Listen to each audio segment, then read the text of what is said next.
Hello all, welcome to tutorial number 19 on Java programming in NetstrikersDotCom. My name is Aditya and in this tutorial we will learn about the inheritance. So inheritance is a property through which we can access all the elements which are present in our parent class from the child class itself. So suppose we have a two class here. I have created two class which is Santa.java and another one is the Banta.java. Banta is very lucky because the main method resides with him, whereas he want to access the Santa class variable or the methods. So he can simply do it by first we need to create a method or the variables in the Santa class. So I have created a variable called variable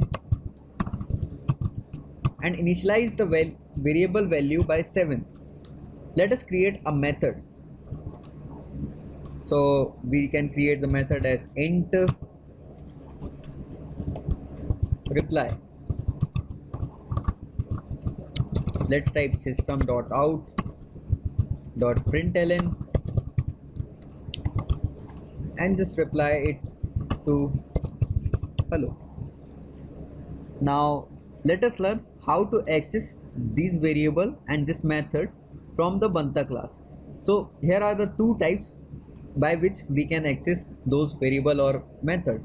All we need to do is just instantiate the Santa class. So I am just going to write Santa here, followed by the object name S, followed by the new keyword along with the constructor of the Santa class. Now let us type system.out.println followed by the variable name that I want to access. So since the variable name is variable itself, so I'm going to write s dot variable. Now s in an object which is of Santa class, and through the object we can access any variable to print any kind of value. So let us just compile our code and run it just to check whether we are right or not. So Java C followed by Banta.java. We are writing the Banta here since the main method resides in the Banta class. So we did a little mistake here. Line number 7, Java error return missing statement. Oh, I forgot, since the return type is an int, so I need to simply write int here, return, let's suppose any integer value, say 0. So now let's run our code.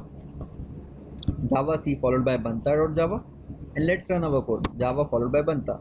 As we can see, 7 printed here, which is the value of the variable that I initialized. Similarly, I can also access the method here. So to access the method, all I need to do is just type s dot method name, which is reply. So what it will going to do, it will first print the variable value as 7 here, as well as it will reply me with an hello message followed by the 0, since the return type here is int type and the value of the return is 0. So let's compile to see our output. Banta.java, Java followed by Banta. As you can see, 7 printed here as well as hello followed by the 0. So that's how we can access the method or the variable through the instantiation process. Now you might be thinking that it's too lengthy to write this instantiation process. Why we cannot create it without instantiating it? So we can simply access the variable without instantiating it. All we need to do is mark all the variable as public static, since we need to access the variable from the static context. So it is very good practice to write the static in order to use from the static context. So I'm going to write public here as well, public static. Now we can simply access these variable by just typing the extend keyword. Now the extend keyword means that this class is the child of this class, which is the parent. So here Santa become the parent of the Banta. Now I don't need to write the object name here, I just simply write the variable name which all have Santa. So just compile our code and run it just to check whether we are right or not. So as we can see, there is no change in the output. 7 hello and 0 got printed. So that's how we can access the variable to the instantiation and by using the extend keyword. We will going to learn more about this on our later videos. So that's it for now. I hope you liked it. If you liked, please subscribe to my YouTube channel, which is NetstrikersDotCom. And if you have any suggestions or any doubt, please do let me ask in the YouTube comment section. That's it for now. Until then, enjoy your life. Bye bye.